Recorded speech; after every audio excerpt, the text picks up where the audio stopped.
go. Morning, everyone. Good to have you here this morning. Sadly, I cannot see, or we cannot see you at all because of the floodlights, but I trust you're all there. And good morning, Eric. Hi, folks. My name's Eric Sachs. I'm the Corporate Vice President of Product Management for the Identity team at Microsoft. Raviv. And I'm Vice President for Threat Protection in Microsoft. And what we'll do today is we'll kind of walk you through some of our thinking around identity and data security in particular. So without further ado, Eric will be back in a sec, don't worry. So you know the cliche. The cliche is the attackers, they don't have to barge in. They could just log in. And that cliche is probably true for a lot of cases. I would say that what is kind of evolving in recent years is we see that identity is sort of the linchpin in almost all attacks that we observe. Like there's rarely an attack that does not cross the identity boundary, which means that in order to truly protect enterprises, Microsoft or any other enterprise, we do have to pay close attention to what's happening on the identity front. And I think when we kind of look at all the modalities out there, be it email or endpoint or applications, I think we need to catch up in the story of like how do we actually treat and look at identities from security perspective and especially from the SOC perspective. And it's kind of like we're going to lead you through some of our thinking in this session. And I want to stress again like the importance of this thing from kind of, I'll tell you a slightly different story or a different angle to this. Microsoft is a big target. Like everybody wants to get at us. We're constantly being attacked. At the same time, we're also trying to defend all our customers. And I think in kind of the recent year or so, and you've been following some of the things that have been out there in the news about some of these attacks on Microsoft, which like, you know, hopefully most of the time we're able to thwart them off. Sometimes it is harder, and sometimes these things also kind of make the press. And I think in the last year, it really dawned on us that if you actually look at these attacks, it kind of became apparent that both sides, the defending side and the attacking side, they're both using AI. And not in AI in the sense of like generating exploits or like the new Anthropic attack where they're actually abusing the AI to actually go and do the attack for them. It's the simple stuff. It's like taking all the data that you've gathered throughout the attack and then trying to make sense of it and kind of build what is the threat intel that you need for the next stage of the attack or how you do it. And it kind of became really apparent to me and to other people that we have this asymmetry in which if the attacker has a better map of your org than you do, you're screwed. So a good way of kind of looking at all these attacks and all the signals that we are collecting is actually in the form of a graph. And graphs kind of been gaining attention in the last year or so, and definitely for us, we kind of see these maps of the org as crucial for our ability to protect ourselves and for our ability to protect customers as well. And kind of when you look at that, let's just get the terminology here. So what you can see here is a path of an attack. You've got the assets lined up as the nodes. You've got the paths between those assets, whatever those assets are, as the edges. And essentially, an attacker will be on a path to get somewhere. The stat somewhere usually is something that they really want, which let's call that a critical asset. And that path will also cross identity multiple times because identity is a great pivot point for the attacker, either to gain the ability to laterally move, gain the ability to elevate their privileges. So understanding these paths is one of the crucial things in gaining that view of your map and getting that view of like where is the attacker going and what is he doing, whether it's before the attack has happened, and then we could do it theoretically to try to prevent it from happening, or whether when the attack is actually happening and the CISO is like, why are they on this asset? What's in the storage account that they're currently in? Where could they be going from this? Sometimes these maps are just hops where like they get to a storage account, they collect some credentials, and then they can move on and get other entry points. So it's a complex world, but we have to draw these maps if we actually want to make progress. And here's just another view of, this is a real attack that we've jotted down. We've removed sort of like who is the perpetrator here and what was the specific attack. But the pattern is always kind of the same. You can see as it crosses the identity boundary in multiple places here, the goal here for the attacker in this stack was just once they get MFA, so they've bypassed one protection, and then the next one is like, how do they get laterally move? How do they get to escalate more privileges to be able to achieve their goal? And at the end here, it's a ransomware attack. And we intervene today in several places. Like there's the intervention where beyond any shadow of the doubt, we could say that something bad's happened and we need to stop it. And we call this attack disruption, and we do that today in the Defender world as trying to intervene. But our goal is essentially to try to push this as far possible to the left. Like we don't want to get to those late stages where encryption is starting. So did we actually have enough alerts in order to see this prior, and could we stop that? Could we stop that? Could the humans in the SOC stop that? Can our automation go and prevent that? And best case is that we actually are able to prevent this from happening because like our front guard, in terms of like conditional access, we could apply the right policies and have the right information and data to actually prevent this from happening at all. And that's the holy grail. Like we want to move this as far left as possible. So to achieve this and actually get this nice graph of what's happening, this map, and also kind of get to the point where our systems, whether manual or automatic, can actually intervene in those places, we need to make sure that we've got enough data to actually, and enough things to go do that. So we kind of treat it as a 4-layer architecture, where at the bottom you have to start with like, how do you set up your identity access management, your security posture. This is before the attack has happened, threat protection, things are happening, let's go and deal with them. And then infusing it with Gen AI is kind of the next step of like, how can we get this flywheel to work faster? Because at the end, the weak point and the strong point that we have is the humans. Like the humans are the best thing that we could do to throw on the problem when the problem is super complex, but it takes time.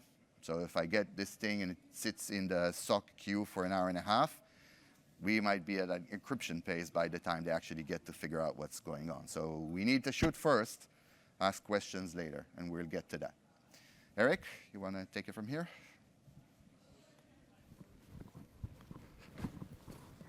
All righty. So let's talk about how we might be able to stop them at that left door on the attack kill chain we talked about before. And let's start with what's the main thing that we do to keep the bad guys out of the sign-in flows? Hopefully this audience knows MFA, multi-factor authentication. If you read our latest Microsoft Digital Defense report, you'll see we're seeing up to every day 600 million based identity attacks against the work accounts in Microsoft Entra. And the good news is that phishing-resistant credentials, even basic MFA, blocks almost all of those attacks. But then the sad news is the one on the bottom, that still we see that just under half of the accounts, the work accounts operating on Microsoft Entra, are protected by MFA. So bummer. Even worse, when we look at administrative accounts, privileged accounts, about 20% of those accounts aren't protected by MFA and are a big target for the hackers. So if that's such a strong protection against this major attack source, why aren't more people using it? And we spend a lot of time talking with our customers to understand where they are on their MFA deployments. And the number one reason we hear for why they haven't done it broader, faster, et cetera, is usability concerns. This is about the fact that the employees tend to need training costs to use these MFA options. It leads to help desk costs. And the worst is lost productivity for the employees. Now, every organization is on a different journey dealing with the different threats that we talked about here for their sign-in impersonation models. And depending on different user populations they have, someone may still be dealing with passwords. Hopefully they have gotten to MFA with some of them. If they're more advanced, they might have been working with passwordless technologies, and for admins, maybe even passkeys and other phishing-resistant credentials. Now, in the case of Microsoft, if you all read our Secure Future Initiative reports, one of the things we've announced is we've gotten all of our employees to the point where they have to use phishing-resistant credentials to perform any sensitive action in our environment. And And we'd certainly, over time, we'd like to get everybody sort of climb that mountain to that strongest authentication. We recognize that's just not realistic. Again, different user populations, different organizations. So we're constantly looking at, okay, how can we make it easier for organizations to move up that layer? Well, I mentioned before that my role is as product management lead for identity at Microsoft. That is not just Intra. I hope some of you play Xbox games. I also sit over Microsoft's consumer identity system. So that includes logging into Xbox, your personal Outlook accounts, et cetera. Prior to joining Microsoft 5 years ago, I led Google's identity team for about 15 years, similarly focused on consumer-grade usability for these sign-in and sign-up flows. And there is one major investment in MFA usability that across Microsoft, Google, and Apple, we've been working on for about 10 years. And that is synced passkeys. Now, happy to announce Microsoft Entra does support synced passkeys. It's a public preview at this point. Entra supports lots of different authentication methods, including one of my favorite security keys for admins in particular, not as user-friendly, but a great high security option. And so if your organization is trying to either broaden your MFA rollout or for your current MFA rollout, maybe you want to reduce the productivity costs, help desk costs, et cetera, then this is a great option. In the case of Microsoft, one of the reasons we've been holding this to a public preview is that we actually first rolled it out in our consumer environment. We now have hundreds of millions of consumer Microsoft accounts using passkeys. And what that means is I can go and do incredibly detailed analysis looking at all the different MFA options used by our customers, SMS, push approval, mobile apps, security keys, and sync passkeys. And then I can go and look at stats on, okay, when they attempt to register, how many succeed? What's their sign-in success rate? How long does it take them to sign in? What are their help desk costs? And we certainly had a goal for passkey to perform better than the rest. I'll be honest, it's completely blown away our expectations. I'll show some demos in a moment of how easy it actually is to use. So these are the types of passkeys that, again, hopefully many of you are starting using in your own personal life. These are the type of passkeys that sync across your devices using, say, the Apple iCloud keychain or the Google Password Manager. And those systems, while maybe the average end user doesn't understand it, they're using very strict end-to-end encryption under the hood. So that even Google and Apple, if they wanted to or tried to be compelled to break in and look at your passkeys and use them to sign into your account, they couldn't. So we now have here a very modern, user-friendly form of multi-factor authentication that you can deploy more broadly to your organization and drive down those productivity, help desk costs, et cetera. So certainly hope you'll take a look at it more in your organization, but I'll give you a quick demo of how it works. So I'm going to start with the example of an employee who, say, is already logged into maybe Office or Outlook on their mobile phone, and they happen to see a nudge asking them to set up a passkey on their account. They basically just interact with the biometrics on their device, and they give their consent to have a passkey, and they're done. In fact, you probably saw it took me longer to describe it than for the average user to do it. Let's say a very complicated scenario. Let's say that user goes and gets a completely new Windows device, takes it out of the box, turns it on. One of the first screens they see is the one on the left. They can now use their passkeys there to sign in, scanning a QR code from their phone. Under the hood, it does some Bluetooth trickery between the phone and the desktop that gives us a stronger security signal. But again, the experience is extremely fast. Again, took me more time to describe it than for the user to do it. Let's say the same user, they replace their iPhone, they get the new one at Christmas. They've set it up with their Apple iCloud account, but now they need to log back into Microsoft Office again on that new phone. Now today they do need to type their email address again. They're actually working with Apple to get rid of that step. Once they're past it, just interact with the biometrics, give their consent, strong two-factor signal, they're into Office. And while we might work at Microsoft, like say these are examples on an iPhone, another example would be, what if that same iPhone user, they like to use a Macintosh computer? What if they go get a new Mac? Same type of thing. They've set it up with their Apple iCloud keychain, but they want to get back into Microsoft Office. In this case, we've worked with Apple so that user doesn't even have to type their email address again. They just interact with the lock screen on the device, such as the biometrics or the PIN, and boom, they'll be logged back into Microsoft Office. So this is an extremely, user-friendly way for us to protect our front door and get most of the attackers out of the environment. what it also serves as is a great first step to an eventual goal of requiring phish-resistant credentials on your accounts for all your sign-ins. As long as your employees still have other less secure mechanisms like our Microsoft Authenticator, SMS, et cetera, then to Raviv's point, the bad guys will always try to attack those weak points, but you're setting yourself up here to lock down the front door even stronger over time. Now let's say that the user has gotten past that step, or possibly the bad guys still work their way through the authentication method. Then as Raviv mentioned, the next key element we use to control access is Microsoft's Entra conditional access. Now this is a zero trust engine that whenever a user, once they're signed in, goes to access a particular application, the system goes and looks at a lot of signals before deciding whether to give that access. That's not just how did they authenticate. It signals like the state of their device. Is it managed, unmanaged? What OS version is it?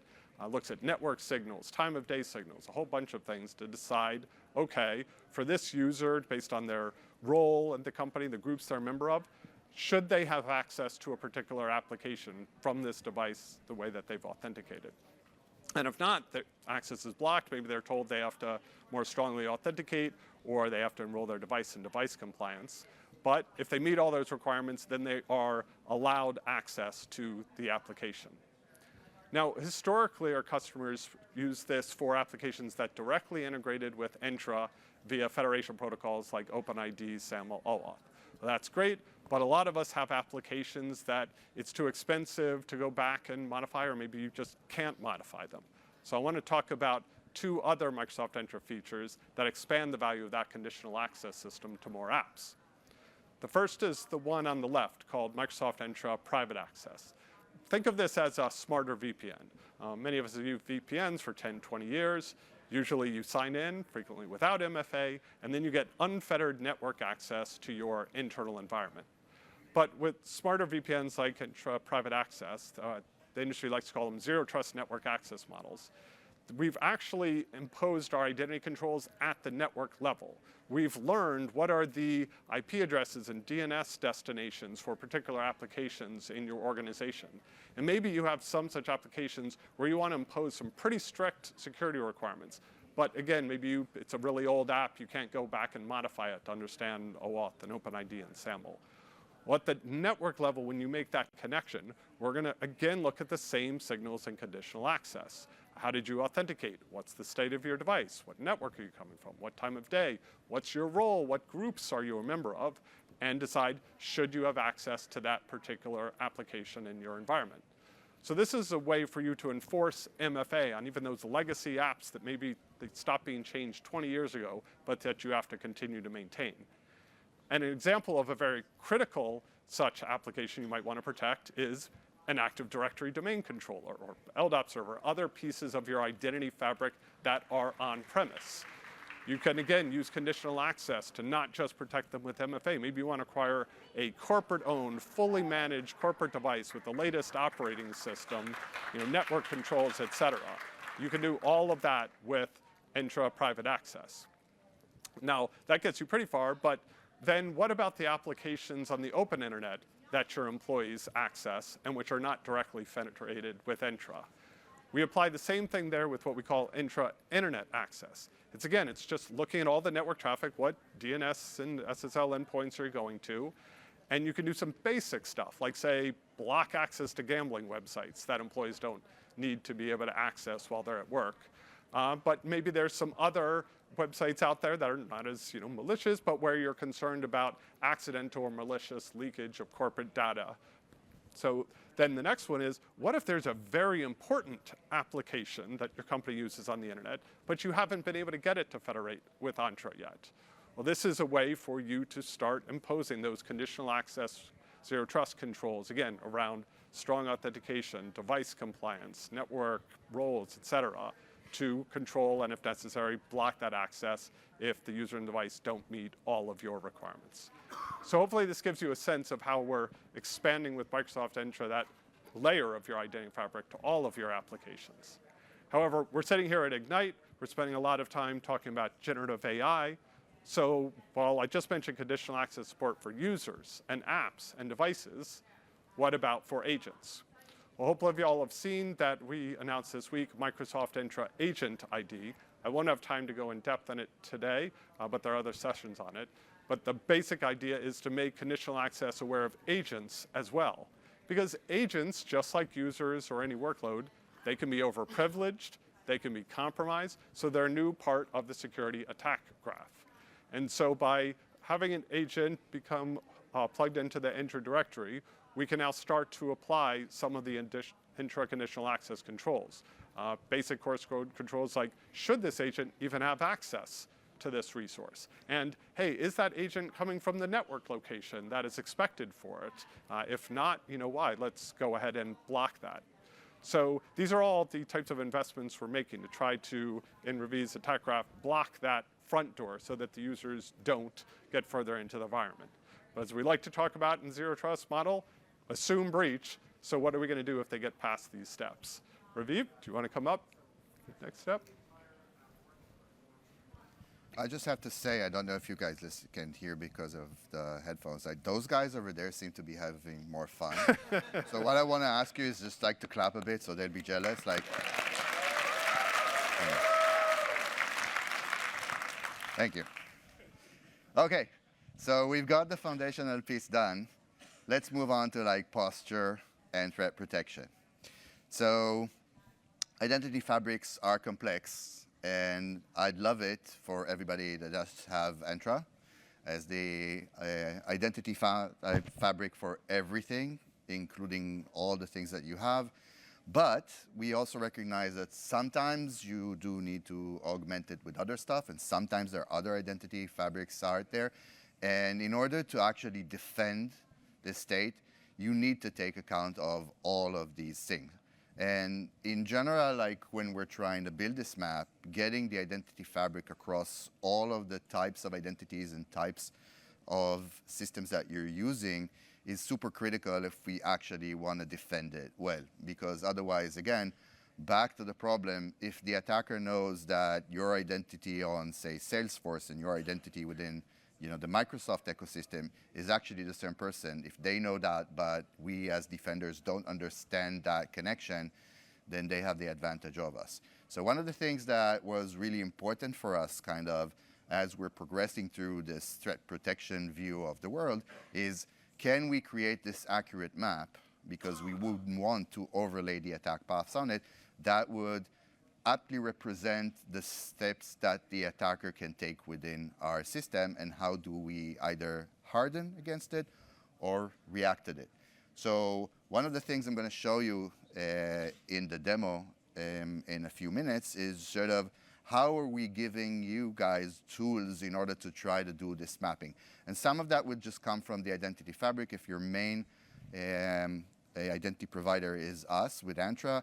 Entra has a lot of ways of federating and connecting both your like on-prem infrastructure as well as other things. We're kind of ramping it up a bit here, and we're adding other options to add SaaS apps to connect your Okta infrastructure if you have it, to connect your ping infrastructure if you have it. Like, we're expanding our ability to view things, and then I'm doing it from sort of a selfish thing, which I just want to stop the attacks. And if I don't see something, I cannot intervene to do anything to stop it. And for us, it's kind of an important step forward in kind of trying to understand the customer's estate rather than just the Microsoft piece of it.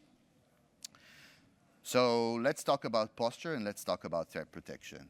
So there are three things I want to say about posture. The first thing is, again, how crucial is it to have a single identity inventory that actually maps all of your user across all of the variety of things and identities that are using, and map it in a way that we could dedupe it and connect it. And I just touched on that.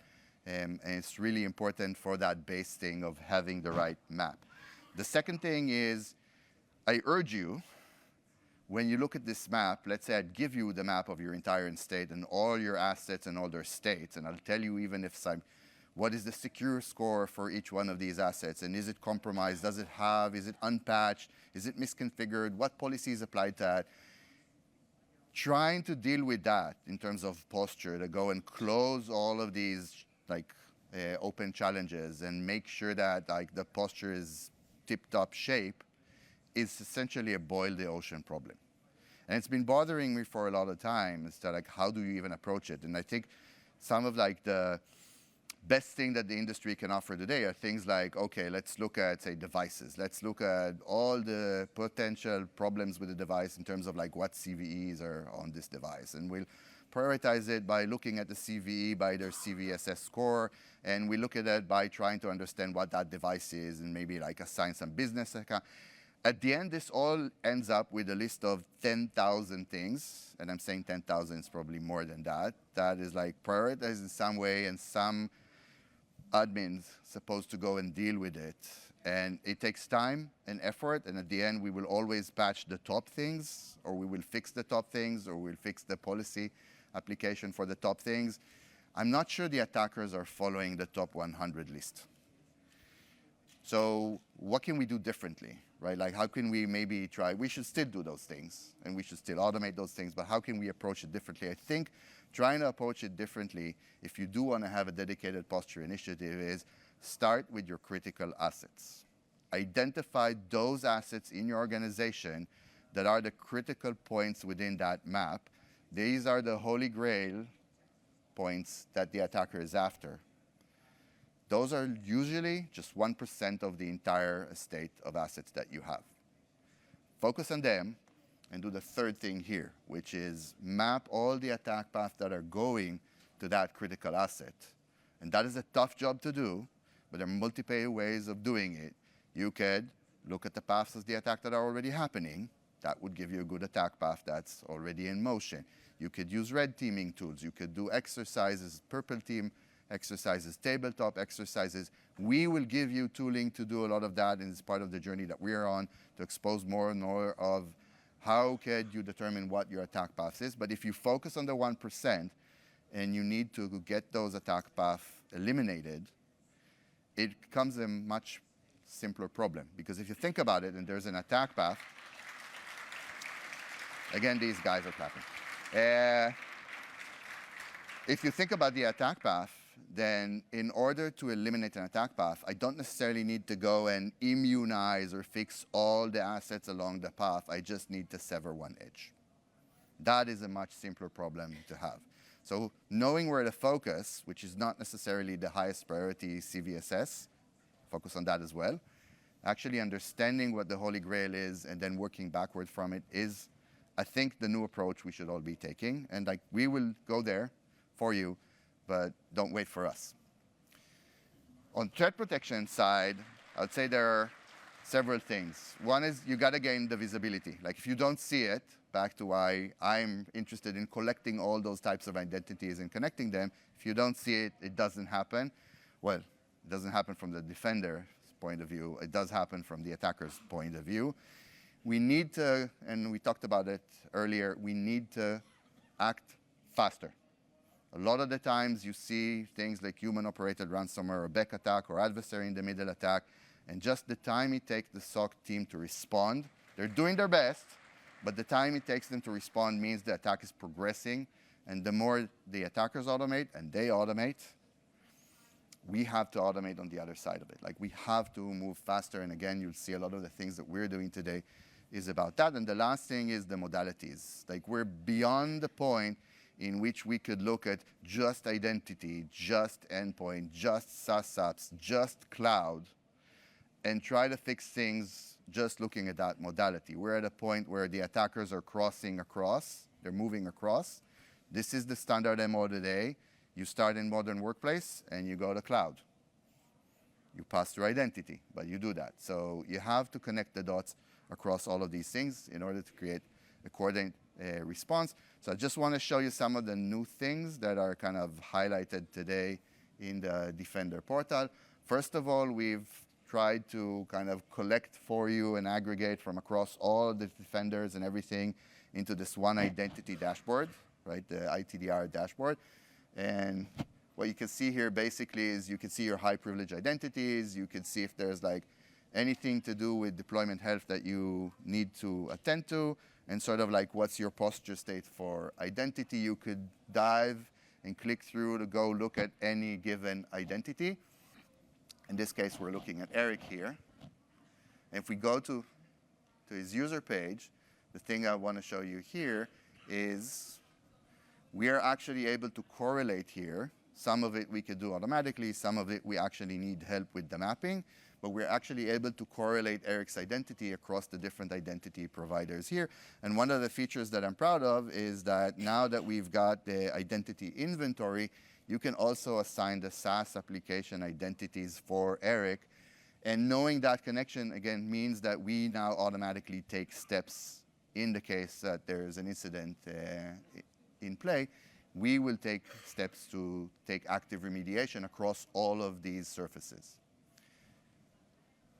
Okay, so here we can see the security recommendation, and now they go beyond just Entra. And let's look at incidents and alerts. So again, we can look at, there's an incident related to Eric here. The interesting thing is, again, we are connecting the dots across. So this is also types of attacks that we've seen where a compromise may happen in Entra and then the attacker tries to move laterally to AWS, or vice versa. Both of these are possible today. And by connecting these, that enables us to give you a full view of what's happening, and enables us to take automatic actions to actually go and fix that. Another thing that we are announcing this week that we're adding here is also the ability to actually take actions. So let's do that. So you can see basically you can now disable the user across all of these identity systems. So we're giving the SOC the actual ability to work across these things and how to have to go to different portals and different systems to do that. And with that, let's move back to Eric to give us the Gen AI view. All right, you got to clap. Woo-hoo.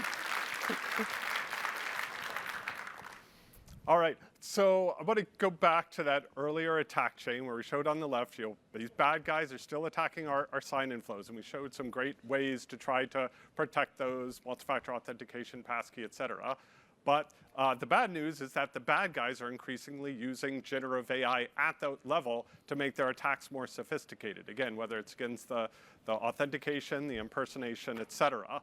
So just from a pure scale and sophistication level, to defend against this, we like to use the line, you got to start fighting fire with fire. And so we're not going to just use generative AI to help the bad guys. We want to use that on our side to make our IT admins and our SOC teams more efficient. And we showed some great examples of how you can get this identity matrix across all of the applications users use. But there is that particular one of where does the authentication happens. So as part of the set of Microsoft Security Copilot agents that you've hopefully heard about today, one of the agents that's a joint effort between our two teams is called the Identity Risk Management Agent. What it's focused on doing when we'll run it, and I'll show a demo, is it goes and looks at all the users' accounts that are authenticated by Intra, and then it looks at all the signals we have, current activity, past activity, looking across tenants, what are patterns of different attacks that are coming in, to try to identify which set of accounts might be at higher risk than others. So like the rest of our agents, you're going to kick this off, run in the background for a few minutes, and it's going to build a report of the accounts that it thinks are at most risk by looking at all these different signals it sees, in particular focused on the authentication layer. One of the nice things is you can set this agent up to run continuously, to constantly monitor that particular set of data to see which set of credentials are more at risk or might have already been compromised. In this case, in this example, the agent has flagged 11 different accounts that it thinks are at very high risk. And it does give a simple one-click option down at the bottom to remediate them, in this case, generally by resetting their credentials and resetting their sessions at the authentication plane. And that's the simple example. And if you do this, that information is synchronized between Intra and Defender to keep all the teams in sync. But with the Copilot agents we have for Microsoft Security, you can go even deeper. For example, these agents are context aware, and they support talking with them in natural language. So let's say you got that report, but you wanted to get a bit more detail about how it made the decision that these users were risky. You can actually just ask that question. You can say, why are these users at risk? And the Gen AI system is not going to just parse all the information into its conclusion. It'll do the reverse. It'll take its conclusion and break it out into a human-readable report for each of the users with a very brief summary of why it made the risk classification for them. Now, some people are really liking moving to this agent model and talking with it, and are experienced then about, say, feeding output of this into maybe another Gen AI agent they're using to combine systems. Other users are more of a hybrid. They like to use some agents, but on the left you see there's the option to go and drill down into a particular user that the agent identified had risky authentication credentials. And in that case, there is a plethora of information, maybe even too much, about all the different signals that we analyze for this account, as well as why, looking across Microsoft's larger user base, we see risk patterns. Like maybe we just saw a common pattern of attack from other tenants that seemed to be happening here, maybe an IP address that we've recently learned is compromised by bad actors, etc. On the right, that went too fast, there was a summarization of the major risk factors it had. You can also drill down into just a particular timeline of authentication events for this account, where maybe you start seeing probes of sign-ins and then successful but somewhat risky sign-ins, to the point where this says, yeah, it looks like this account, you know, even maybe if it had MFA, maybe the bad guys were able to phish the user successfully and get through it. So it's going to suggest going ahead and resetting those authentication credentials to protect the rest of the environment. Now, another great thing about the security copilot agents is that they can be tuned for your organization, because not every organization is going to have exactly the same risk modeling. So in this example, the admin's going to go into chat and say, all right, for my organization, please remember to recommend reset password if you see users in this group sign in from any anonymous IP address. You know, maybe it was a well-intentioned user, but you might just say, for my users, no. For this group, they can't come in from an anonymized IP address. And you can ask the agent to save that information. You can always go back in settings and remove it, but you've now personalized the agent for the particular policies that your company wants to apply for authentication and credentials. And over time, you can give it additional such guidance to further tune that agent and how it should operate. So hopefully, as you can see, this identity and risk agent is designed to help both your IT admins and your security op teams be much more efficient, again, with just the pure volume of attacks that we're seeing and the sophistication of them. But at a high level, our goal, and it's the reason Raviv and I are up here, is to highlight the ability for us to start bringing our identity admins and our SOC teams much more closely together. We want them to stop working in silos and collaborate in real time on the potential highest risk environments they want to protect proactively, or the highest risk incidents that they're going off and investigating. And so with Microsoft's integrated security solutions, including Defender and Intra, our goal is to give you all stronger security, less manual effort, and more time to focus on the incidents that really matter. All right, well, thank you all for your time. Thank you, Raviv, for this. And I hope this was a helpful session for you all. And one round of more applause for Raviv and I to make them look bad.